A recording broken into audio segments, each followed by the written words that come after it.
자, 인사드리겠습니다. 안녕하세요. 예, 반갑습니다. 지난 시간에 이어서 2019년도 이제 3회 정기기사죠. 정기설비 기술기준 개정에 맞게 한번 해설해 보도록 하겠습니다.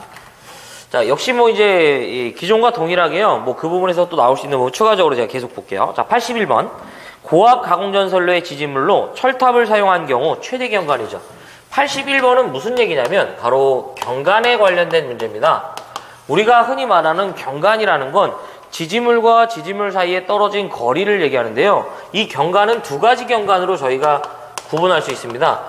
첫 번째 경관이 무슨 경관이냐면 표준 경관이 되고요. 두 번째 경관이 바로 시가지 경관이 되겠습니다. 사실 이거 말고 보안공사에 대한 부분도 있는데 나중에 저희가 이 부분은 또 할 말이 있기 때문에요. 그때 제가 한번 정리해 보고요.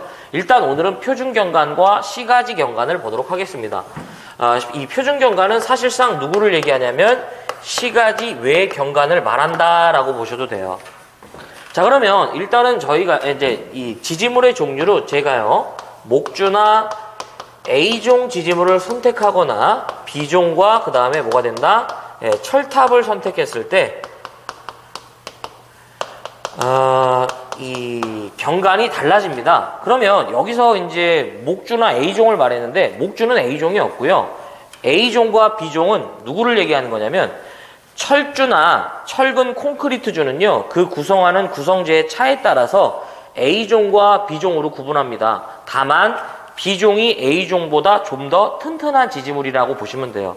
절대 그건 시험에서 낼 수가 없어. 자, 그래서 첫 번째 제가 지지물로 목주나 A종 지지물을 선택했을 때 여기서 이제 A종 철주, A종 철근 콘크리트주를 말하는 거죠. 표준 경관은 몇 메타 이내가 돼야 된다? 150m 이하까지 가능하다라는 얘기예요. 자, 얘가 시가지로 들어오면 조금 특이한 게 뭐냐면 우리는 시가지에서는 목주는 쓰지 마라는 규정이 있어요. 네. 이거 심심하니까요. 당연히 시가지 경관에서는 이거보다 좀 작아져야 되잖아. 이걸 한번 2로 나눠봐. 그럼 얼마가 된다? 75m가 된다. 자, 그 다음에요. B종일 때는요. 250m 이하를 유지해야 돼요. 네. 근데 이것이 시가지로 들어오면 나눴으니까 심심하니까 다시 한번 곱해보자 이거죠. 150m 이하가 되고요. 그 다음에 철탑의 경우 시가지 외에서는 600m가 되고요. 네, 그 다음에 시가지에서는 자 이거 이제 한번 더해본 다음에 그대로 한번 땡겨보자 이거죠. 400m가 된다. 요렇게 하면 이제 경관 증가가 이제 그 정리가 끝나고요. 여기서 좀 하나 특이한 거 있어요. 단 2개연이고 간격이 4m 미만이다 이런 얘기가 주어지면요. 요때는 250m 이하를 유지해야 돼요. 문제에서 물어봐요. 그래서 철탑의 경우를 얘기하고요. 여러분들이 이제 가장 많이 보시는 철탑이 요런 철탑이죠. 사각 철탑이야. 그쵸? 이렇게. 그쵸? 애자가 이렇게 주렁주렁. 이계연을 얘기하고요. 여기서 말하는 간격은 여기를 얘기합니다. 이렇게. 요 간격이 4m 미만이시 어떻게 된다? 250m 이하를 유지해. 라는 얘기예요. 자, 그러면 지금 이제 한번 이제 문제를 한번 볼까요? 일단 이렇게 이제 여러분들 표로 좀 정리하시면 좋죠. 야, 참 표를 좋아한다. 그래서 한 방에 정리가 되니까. 그렇죠?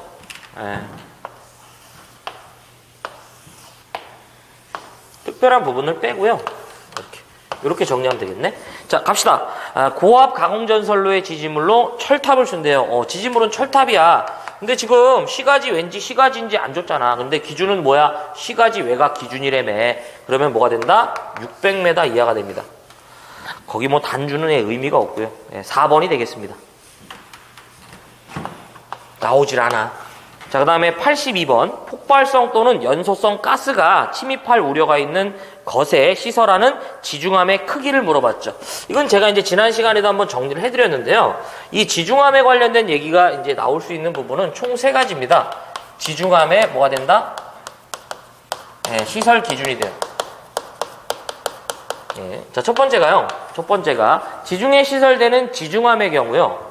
지중함의 경우 별도의 조명 및 세척 장치가 불필요합니다. 자, 두 번째가 요놈 같은 경우에는요, 이제 이 크기를 물어보는데 무조건 1m 3승이 돼요. 근데 이게 지금 이 조건이에요. 폭발성 또는 연소성. 근데 이 자체만 그냥 기억해도요, 문제를 풀 수 있습니다. 자, 그 다음에 세 번째가 물이 고이는 부분이 없어야 돼요. 물이 고이는 부분이 없도록 한다라는 게 정답이 돼요. 그래서 정답은 지금은 2번으로 볼 수 있지만 나머지 부분의 이 둘에 이제 대해서도 여러분들이 기억하셔야 돼. 그래서 지중해에 시설되는 그 지중함의 경우 별도의 뭐가 필요 없다? 조명 및 세척 장치가 불필요하고요. 크기는 1m 3승이 되어줘야 되고요. 물이 고이는 부분이 없도록 해줘야 돼요. 이렇게. 자, 그 다음에 83번. 다음에 A와 B에 들어갈 내용으로 옳은 건데요. 과전류 차단기로 시설하는 퓨즈 중 고압전로에 사용하는 퓨즈를 얘기합니다. 일단 지워볼게요. 이것도 제가 한번 표로 한번 정리해 보도록 하겠습니다.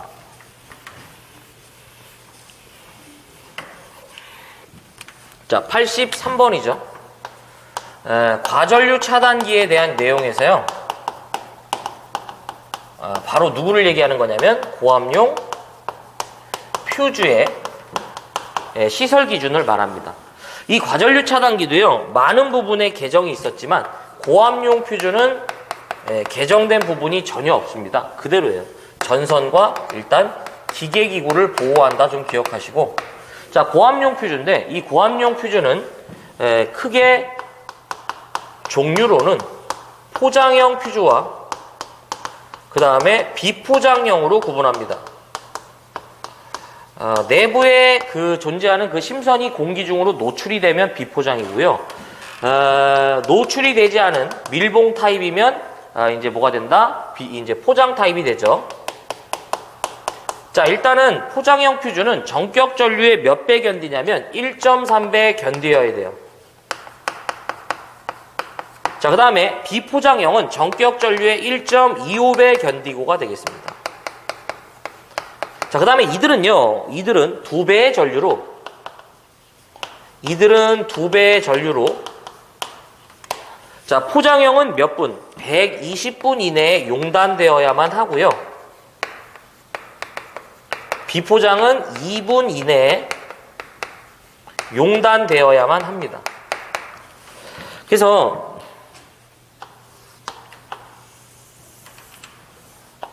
고압용 퓨즈에 대한 정리를 이렇게 제가 표로 정리할 수 있죠. 뭐 이제 이걸 글로 그냥 외우셔도 좋고요. 저처럼 뭐 이렇게 하셔도 관계는 없어요. 여러분들 뭐 판단이시죠. 자, 갑시다. 과전류 차단기로 시설하는 퓨즈 중 고압전로에 사용하는 비포장 퓨즈죠. 비포장 퓨즈네. 자, 첫 번째, 전격 전류에 A배 견디니까 A는 얼마가 정답이다? 1.25가 정답이죠. 이미 여기서 정답이 결정됐네요. 3번으로. 자, 그 다음에 일단 봅시다. 또한 몇 배의 전류? 2배의 전류로 몇 분? 이제 2분 이내에 용단되는 거죠. 그래서 이제 83번의 정확한 표현은 3번이 되어줘야 되는 거죠.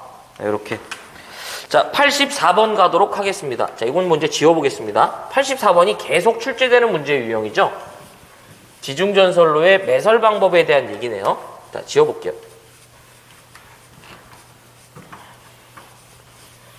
자, 84번이 됩니다. 자, 지중전선로에 직접 매설식에 의하여 시설하는 경우 그 매설 깊이는 차량이나 기타 중량물의 압력을 받을 우려가 있는 장소는 몇 cm 이상으로 하는가라고 하는데요. 자, 요놈은 지중전선로에 뭐가 된다? 매설 방법이 되겠습니다. 자, 우리 지중전선로의 매설 방법이 되고요. 대표적으로 첫 번째가 무슨 매설식? 직접 매설식. 그렇죠? 자, 두 번째가 무슨 식이라고 그래서 관로식이라고 그랬잖아. 그 다음에 세 번째가 무슨 식? 암거식이 되겠습니다. 자, 그래서 시험 문제에서는 이들의 종류가 아닌 걸로도 물어보니까 어차피 종류는 기억해야 되고요. 자, 직접 매설식이랑 관로식은 좀 특이점들이 있었죠. 직접 매설식은 매설되는 위치 자체가 차량이나 중량물에 압력을 받을 우려가 있는 장소에 매설한다면 최소 매설 깊이는 얼마가 돼야 된다? 1m 이상 이격 이제 매설해야 된다라고 말씀드렸죠. 원래 이제 개정 전에는 1.2였단 말이에요. 자, 그다음에 이를 제외한 나머지 장소지 어떤 장소야? 기타의 장소란 말이야. 자, 기타의 장소에서는 얼마가 된다? 0.6m가 되겠습니다. 이것도 이제 지난 회차 때 제가 이제 말씀드렸지만 원래는 차량이나 중량물의 압력을 받을 우려가 없는 장소다 이렇게 얘기를 해줬었는데 이제는 그냥 기타로 표현해 버렸습니다. 자, 그다음에 관로식도요. 관로식도 기본적으로 1m 이상을 이격하라고 합니다. 아, 이격이 아니라 이제 매설하는 거죠. 예. 맨날 이격 그거 하다 보니까 이제 이렇게. 자, 그다음에 얘는 차량이나 맛이 가고 있어. 차량이나 중량물에 우리가 이제 매설하는 위치가 차량이나 중량물에 압력의 우려가 없는 장소에 한해서는요 얼마가 된다? 0.6m 이상 매설해줘 이런 얘기죠. 그래서 이걸 다 기억해야 돼요. 그래서 직접 매설식은 차량이나 중량물의 압력의 우려가 있는 장소라면 얼마가 된다? 1m가 되겠죠. 지금 이 문제에서 물어보는 게 바로 이거죠. 그래서 지중전선로의 직접 매설식에 의하여 시설할 경우 그 매설 깊이를 차량이나 중량물의 압력을 받을 우려가 있는 장소지. 근데 센치로 물어봤으니까 몇 센치야? 100cm가 되겠지. 정답은 몇 번? 4번이 되겠습니다. 그 외에 나머지 정리한 이 부분도 모두 기억을 하셔야 된다. 넘어가 보겠습니다.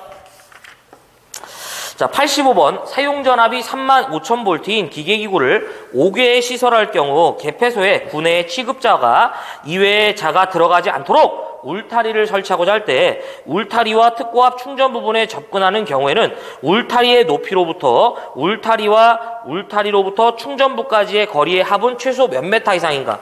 이것도 제가 한번 좀 정리를 해볼게요. 네. 개인적으로 이 지우개가 땡기네. 자, 85번. 네. 이게 뭔가 이렇게 잘 지워지는 느낌이죠. 다 똑같이 뭐. 자, 85번 봅니다. 85번은 제가 이제 발변전소에, 이게 이제 발변전소, 개폐소 등 이에 준하는 곳에 이제 이 울타리 담 등의 시설 기준이에요.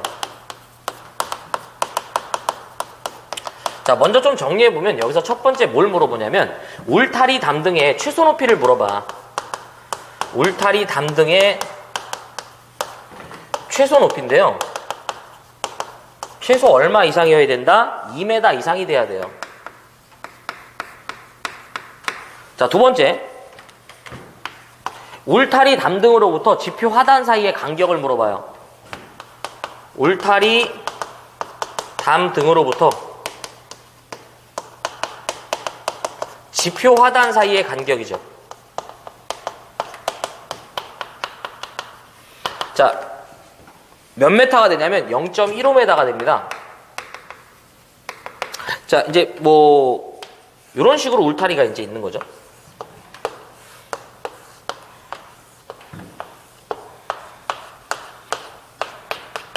그쵸? 여기 얘기하는 거죠.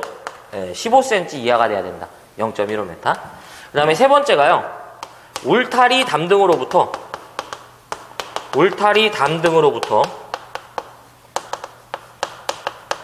충전부까지의 거리를 얘기해요. 자, 일단 이 부분은요, 제가 좀 이 설명을 드릴 때 좀 이제 교재 부분과 조금만 다르게 한번 해볼게요. 자, 첫 번째가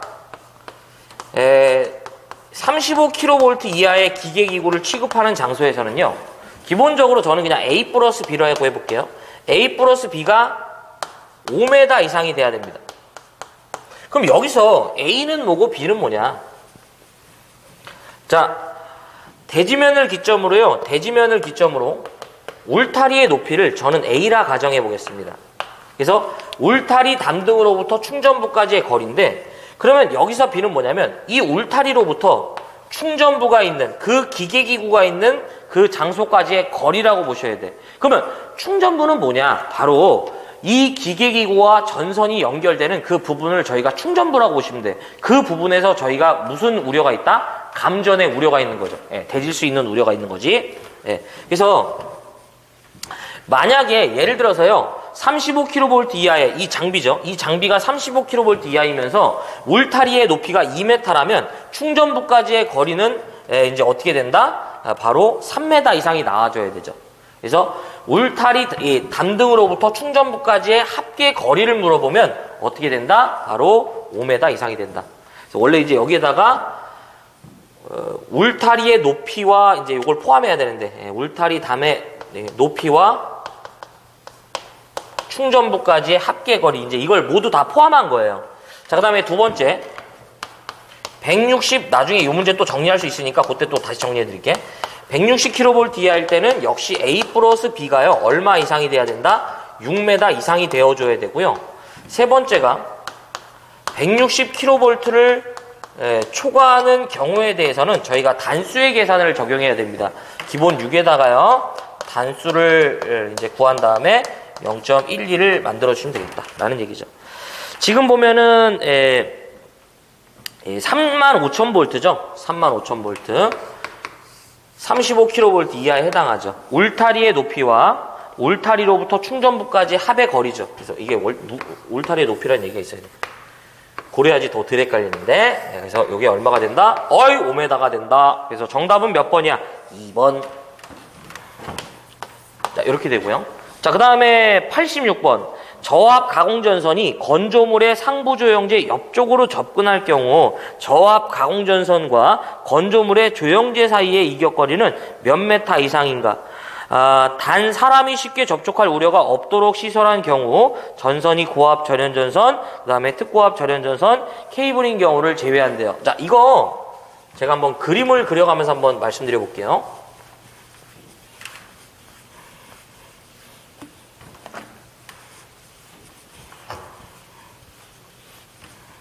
자, 86번이죠. 저는 이제 86번의 테마를 가공전선과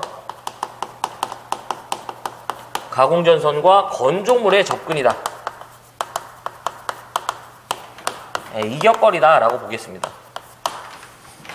자, 이건 두 가지 타입이에요. 첫 번째가 위쪽으로 접근하는 경우랑 두 번째가 옆쪽으로 접근하는 경우인데 일단은 그림을 하나 그려주고요. 창문을 하나 만들어줘야지 쉬어야 되니까. 그래서 위쪽이 되죠. 위쪽. 다른 말로 상방 접근한다고 돼요. 자, 일단은 가공전선과 건조물이 위쪽으로 접근할 때는요, 이들의 전압이 저압 또는 고압이 되는 순간 최소 이격거리가 2m 이상이 돼야 됩니다. 다만 전선이 케이블인 경우에 한해서만 얼마가 된다? 1m 이상이 됩니다. 좀 싸그리 한번 묶어볼게요. 그 다음에요, 이들의 전압이 22,900V라고 한다면 기본적으로 나전선이냐 절연전선이냐 케이블이냐를 모두 좀 구분을 해야 됩니다. 그래서 이때 나전선일 때는 이거 외울 때 1, 2, 3으로 기억해 줘 갖고요. 나전선일 때는 3m 이상이 되고요. 절연전선은 2.5m, 케이블은 1.2m가 되겠습니다. 자, 이제 누구를 할 거냐면 바로 지금 시험 문제와 관련있는 옆쪽의 이격거리가 돼요. 옆쪽. 이것도 저고압을 묶어볼게요. 그 다음에 22,900 두 가지입니다. 요거는 제가 이제 암기하는 방법을 두 가지를 말씀드릴 건데 여러분들이 취사 선택해 주시길 바랍니다. 기본적으로 이때는 저고압일 때는 나전선인 경우와 요거는 좀 제가 이제 저고압 가공전선이 건조물의 옆쪽으로 접근할 때는 기본적으로 1.2m 이상을 이격시켜야 됩니다. 근데 조금 조건이 있어. 어떤 조건이냐면 이 조건은 사람이 접촉할 우려가 없는 경우에 그렇습니다. 그래서 지금 보면은 사람이 접촉할 우려가 없는 경우가 아니라 사람이 접촉할 우려가 있는 경우가 돼요. 그래서 지금 사람이 접촉할 우려가 없도록 시설하는 경우를 제외한다고 돼 있죠. 그렇게 되면 얼마가 되냐면 0.8이 돼요. 그러니까 뭔 얘기냐면 정확히 하면 얘가 사람의 접촉 우려가 없는 경우를 말하고요. 얘는 사람의 접촉 우려가 있는 경우를 말한다. 이런 얘기죠. 네. 근데 일반적으로는 1.2m인데 사람이 접촉할 우려가 없다면 0.8이다. 이제 이렇게 되는 건데. 자, 그 다음에 케이블이면 0.4m가 됩니다. 자, 그 다음에 기본적으로 22,900V일 때 나전선이냐 절연전선이냐 케이블이냐를 모두 다 따져갔고요. 케이블일 때는 0.5m 이상, 절연전선일 때는 1.0m 이상, 그 다음에 나전선일 때는 1.5m 이상이 되겠습니다. 그래서 저도요, 그러니까 저 개인적으로 여러분들이 이걸 이제 위에 것도 이렇게 기억하셔도 돼. 나전선, 절연전선, 케이블로 보셔갖고요. 그냥 1.2, 그 다음에 0.8, 그 다음에 0.4 순으로 기억하셔도 큰 문제가 없어요. 이게 잘 안 나와요. 거의 안 나온다고 보시면 돼요. 뭐 이제 위아래 통일성을 주려고 이제 이렇게 한 건데, 어쨌든 지금 86번의 정답은 몇 번이 된다? 3번으로 해설할 수 있죠. 밑에 보면은 이제 사람이 쉽게 접촉할 우려가 없도록 시설하는 경우를 제외한다고 돼 있죠. 그렇기 때문에 이 경우를 얘기합니다. 네. 정답은 3번이 되겠습니다. 자, 그 다음에 87번. 변압기 고압 측의 그 전로와의 혼촉에 의한 저압 전로에 대지간의 전압이 150V를 넘는 경우로서 2초 이내에 자동 차단하는 장치가 되어 있는, 요 말이 중요하죠. 6600V의 220V의 배전선로에 있어서 일선 지락 전류가 2A라면 접지 저항의 최대값인데요. 이게 이제 예전에는 이종 접지 저항 값을 계산하는 방법이었었죠. 근데 많은 부분의 접지가 개정이 됐는데도요, 이 부분은 말만 좀 바뀌었다고 보시면 돼요. 87번. 변압기 중성점에 접지 저항을 계산하는 방법이다라고 이제 얘기를 합니다. 계산하는 방법은 똑같은데 말만 이렇게 바꾼 거야. 그래서 이때 저항 값은요, 일선 지락 전류분의 뭐가 된다? 150, 300, 600이 되겠죠. 모든 식은요, 식 자체가 변함이 없어요. 항상 이 저항이라는 건 그 회로의 전압을 전류로 나누면 돼. 다만 여기서 변압기 중성점 접지 저항을 계산하는 잣대는 전류는 일선 지락 전류가 기준이고요. 150, 300, 600은 혼촉에 의한 이제 전압 상승분을 얘기하는 거죠. 그래서 첫 번째가 여기서 저희가 150V를 대입하는 경우가 어떨 때예요? 아무 조건이 없거나 내지 자동 차단 장치가 뭐가 된다? 없는 경우, 이런 얘기가 되고요. 두 번째가 300V를 대입하는 경우는 어떨 때예요? 2초 이내에 자동 차단하는 장치가 되어 있는 경우에 한한다면 300을 대입합니다. 근데 잘 읽어야 돼. 2초 이내에 자동 차단 장치가 없는 경우라고 나오면 여기야. 자, 그 다음에 세 번째, 바로 뭐가 된다?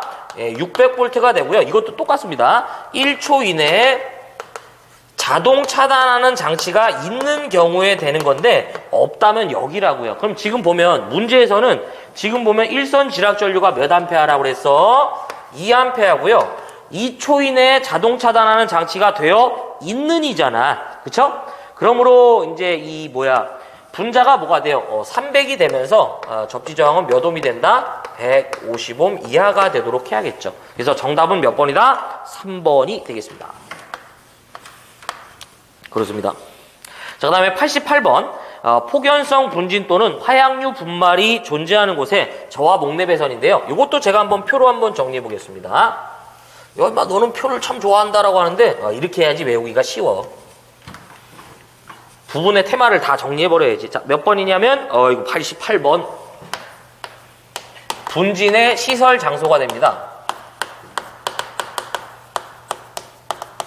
우리 분진은 두 가지 타입이 있다고 보시면 돼. 분진은 두 가지 타입이다.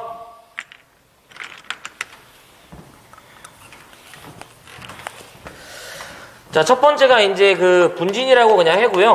무슨 분진이냐면 폭연성 분진이야.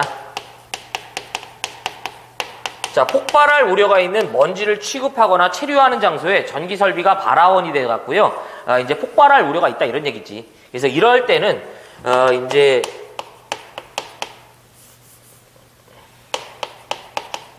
시설 가능한 공사가 있는데 바로 무슨 공사가 가능하냐면 금속관 공사랑 케이블 공사만 가능합니다. 이렇게. 자, 그 다음에 또 하나의 분진이 뭐냐면요. 가연성 분진이 되겠습니다. 무슨 분진? 가연성 분진이 된다. 불이 붙을 수 있는 이제 화재의 우려가 있는 거죠. 자, 이럴 때에는 똑같이 금속관, 그 다음에 케이블이 되는데요. 하나 더 추가돼. 누가 추가되냐면 합성 수지관이 추가됩니다. 근데 이제 제가 지난 시간에 앞에서 한번 1회 때였던 것 같아요. 정리해드렸는데 이 가연성 분지는요. 위험물을 저장하는 이 저장소의 이 배선이랑 똑같아요. 그래서 뭐 석유류 나오면서 애자 이거 있었죠? 그래서 같이 좀 기억하면 좋지. 따로따로 기억하면은 되게 힘드니까. 그렇죠? 그래서 이제 분지는 요 두 타입에서 결정이 되고요. 하나 이제 가연성 분진이랑 위험물을 저장하는 장소의 배선 방법이 똑같다라는 거. 그래서 자 지금은 뭐예요? 후견성 분진이잖아. 자 시설 가능공사밖에 못 물어봅니다. 보기 자체가 두 개밖에 없으니까 금속관이 정답이 되겠네요. 정답은 몇 번이야? 1번. 자 그 다음에 89번 보겠습니다. 오랜만에 출제됐어요.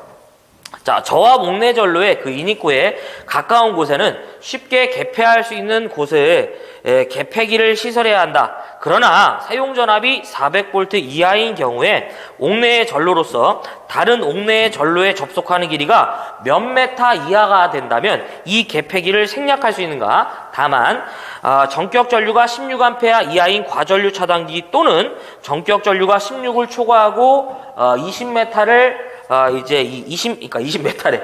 20A 이하인 배선용 차단기로 보호되는 것에 한한다라고 하는데, 자, 이거는 제가 여기다 해볼게요. 89번은 저 개인적으로 개폐기 시설 생략 조건이라고 해볼게요. 일단 이거 자체는요, 15m 이하다. 이따 기억을 하자. 설명을 드릴게. 자, 뭔 얘기냐면요. 지금 제가 이제 이 강의실이 여기 있단 말이에요. 강의실의 입구에 이렇게 분전반이 있어요. 분전반이 있고 이 강의실 옆에요 창고가 있다 이런 얘기야. 그럼 우리 창고에도 뭘 줘야 돼요? 최소한 등기구는 줘야지. 전기를 줘야 될 거 아니야. 그러면 이 전원을 여기서 땄다 이거예요. 그러면 여기에다도 별도의 뭘 설치한다? 개폐 장치를 둬야 되는데 바로 여기서 여기까지의 거리가 15m 이하이면서 여기서 보호되는 설비의 종류가 16A 이하의 과전류 차단기나 20A 이하의 배선용 차단기에 한해서는 그 접속 길이가 얼마? 15m 이하라면 여기다가 별도의 개폐 장치를 안 두고 여기서 제어할 수도 있어 라는 거예요. 정말 오랜만에 출제가 됐습니다. 그래서 몇 메타가 되냐면 15m가 됩니다. 요것도 소소한 바뀜 중에 하나가 뭐냐면 거기 보면 그 전격 전류가 16A 이하인 과전류 차단기가 아니라요. 개정 전에는 15였었어요. 근데 그게 이제 이렇게 개정이 된 겁니다.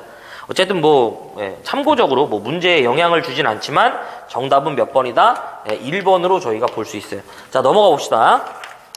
자, 90번. 지중전선로는 기설, 지중, 약전류 전선에 대하여 다음 어느 것에 하나여 이제 통신상에 장애를 주지 아니하도록 기설, 약전류 전선과 충분히 이격하려고 하는데, 자, 이거 좀 지어보자.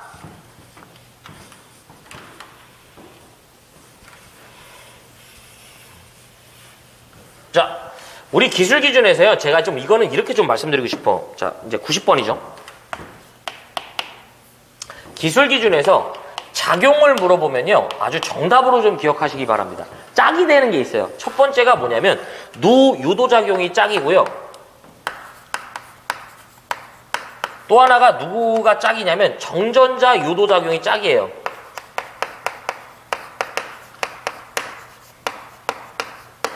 그러면 여기서 말하는 누는 뭐가 되냐면, 누설전류가 되고요. 무슨 전류? 누설전류가 되고, 밑에서 정은 뭐냐면 정전유도, 전자유도가 됩니다. 일단 얘네들이 이제 어디서 나오는 건지 말씀드릴게. 지금 이 누설전류 유도작용은 바로 이거예요.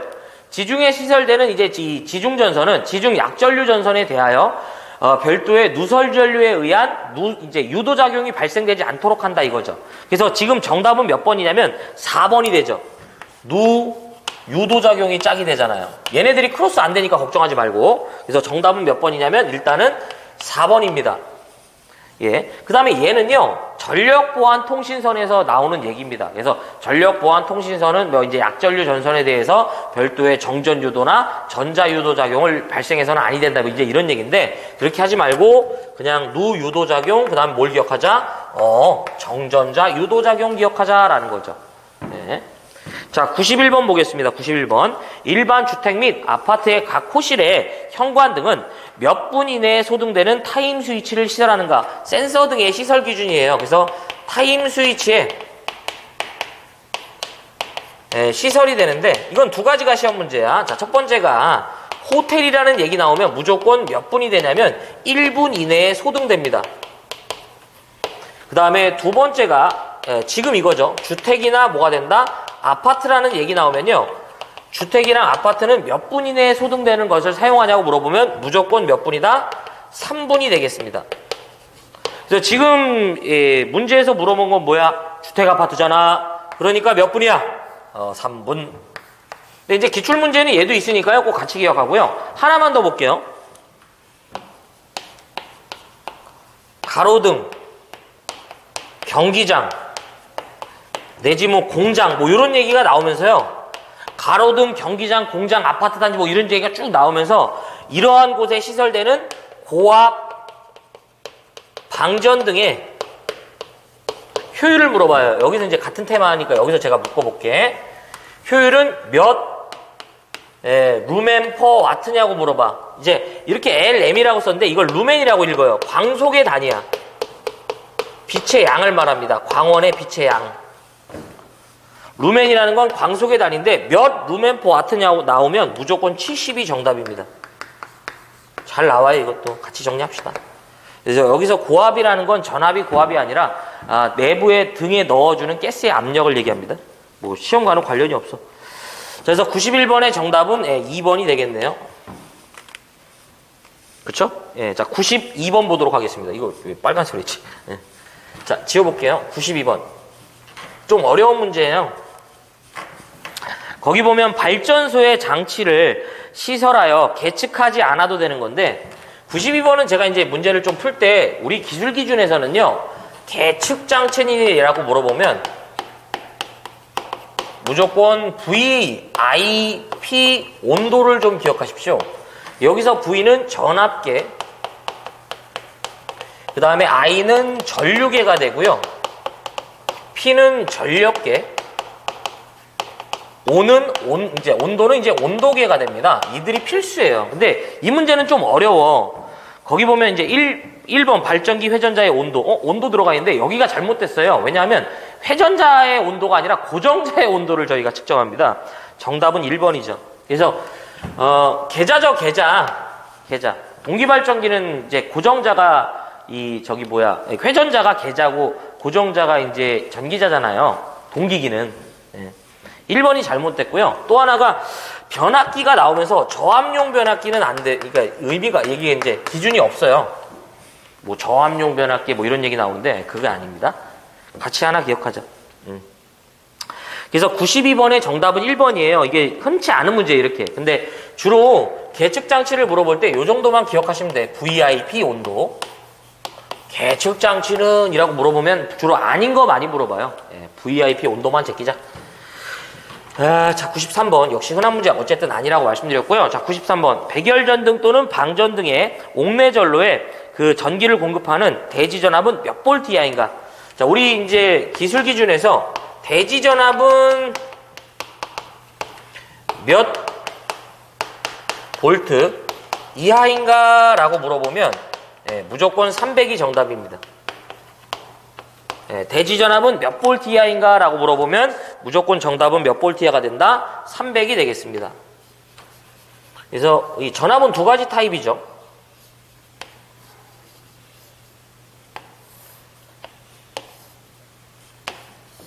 이게 L1, 이게 L2, 이게 L3가 되고요. 중성선에서 저희가 한 선을 인출하고 이제 얘가 대지와 접지가 되는 거죠. 네. 그래서 자, 선과 대지 측의 전압이다라고 해서 이제 대지 전압이라고 하는 거예요. 그 다음에 라인과 라인의 전압을 저희는 선간 전압이라고 하는 거죠. 이 대지 전압이 바로 이걸 얘기합니다. 그래서 정답은 3번이에요. 자, 94번 봅시다.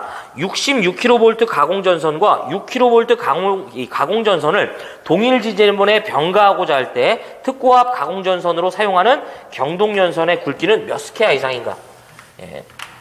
이건 좀 제가 좀 그림을 그려야 되니까 좀 지어볼게요.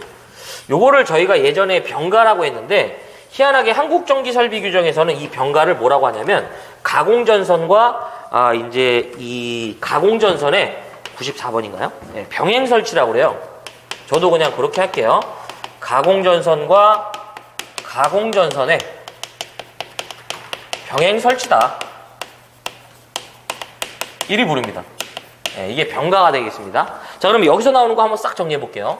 일단은 가공전선과 가공전선의 병행 설치는 100kV 미만에서나 이런 행위를 할 수 있습니다.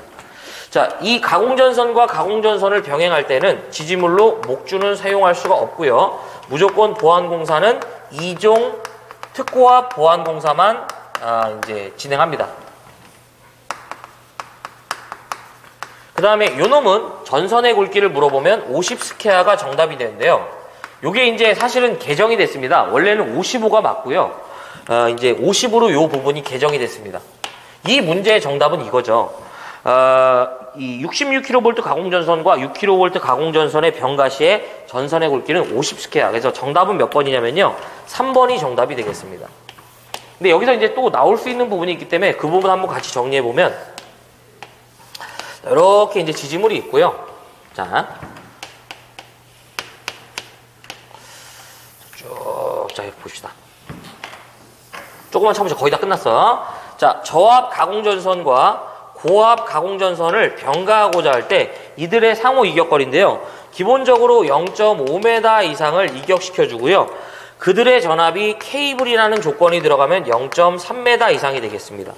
자, 그 다음에 22,900V 가공전선과 저고압선을 병가하고자 할 때 양전선 상호 이격거리는 1m가 되는데 그들의 전선이 케이블이라는 언급이 있다면 0.5m가 되겠습니다. 자, 그 다음에 35kV 이하가 돼요. 요거는 이제 시험에서 나오니까 제가 하는 거야. 자, 저고압인데요. 양전선 상호 이격거리는 기본적으로 1.2m 이상을 이격합니다. 만약에 그들의 전선이 케이블이라는 언급이 있으면 똑같이 0.5가 돼요. 네, 원래 이제 노란색으로 했어야 되는데 지금. 자, 그 다음에 35kV를 초과하고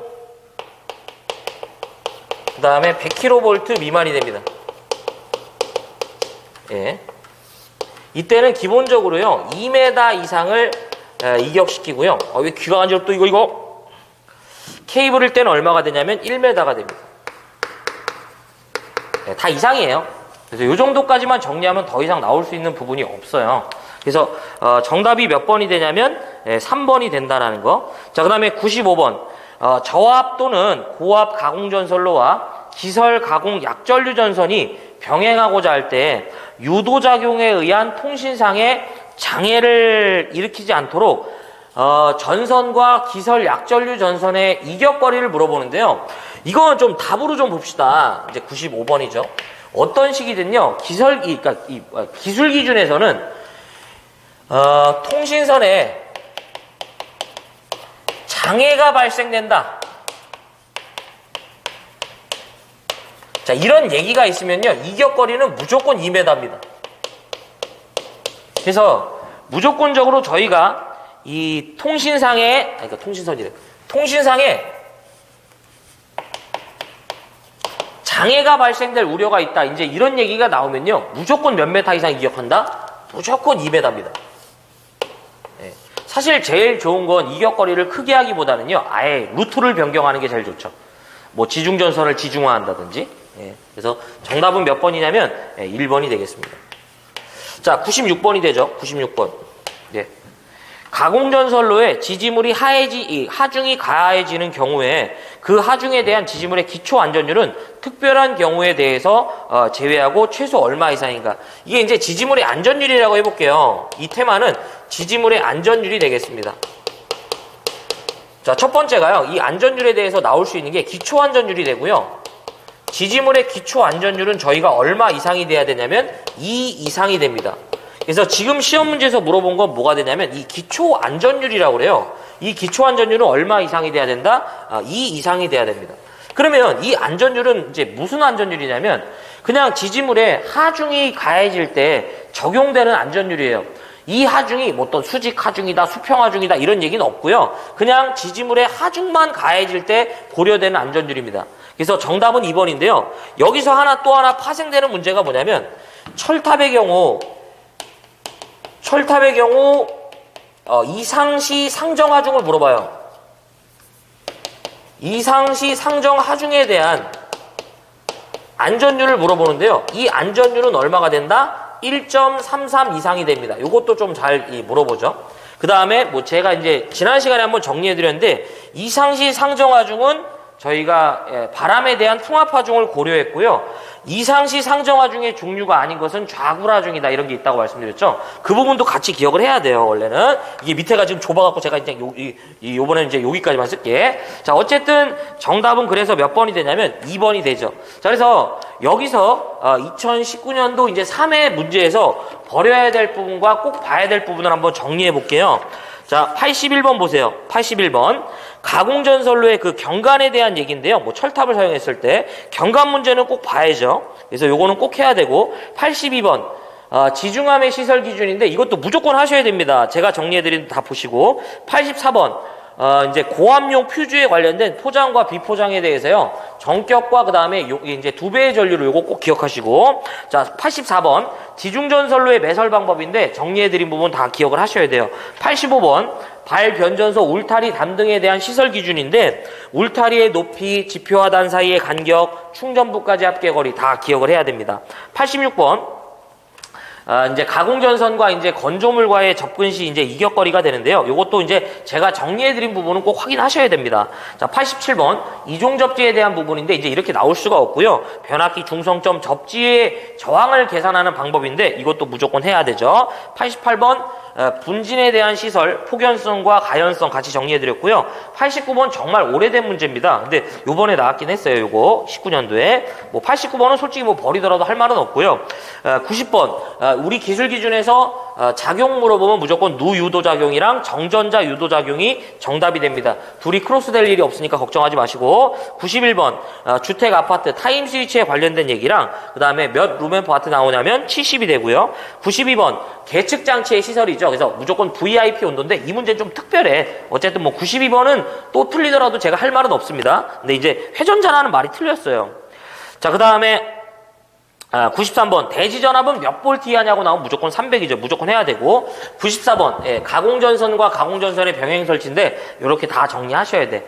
95번 어떤 시기든 통신에 장애가 발생될 우려가 있다. 이런 얘기 나오면 무조건 얼마가 된다? 2m 이상 이격이다. 마지막 96번 지지물의 안전율이죠. 그래서 꼭 기초안전율이라고 주니까 요 안전율을 좀 잘 기억을 하셨으면 좋겠어요. 이게 은근히 잘 나옵니다. 요즘에. 자, 그래서 이제 이렇게 해서요. 2019년도 3회 전기기사 이제 전기설비 기술 기준 문제 이제 개정된 부분에 맞도록 이제 해설을 완료했고요. 저는 또 이제 다음 시간에 또 뵙도록 하겠습니다. 시청해 주셔서 고맙고요. 저는 이만 물러가 보겠습니다. 이 다음 시간에 뵙겠습니다. 고맙습니다.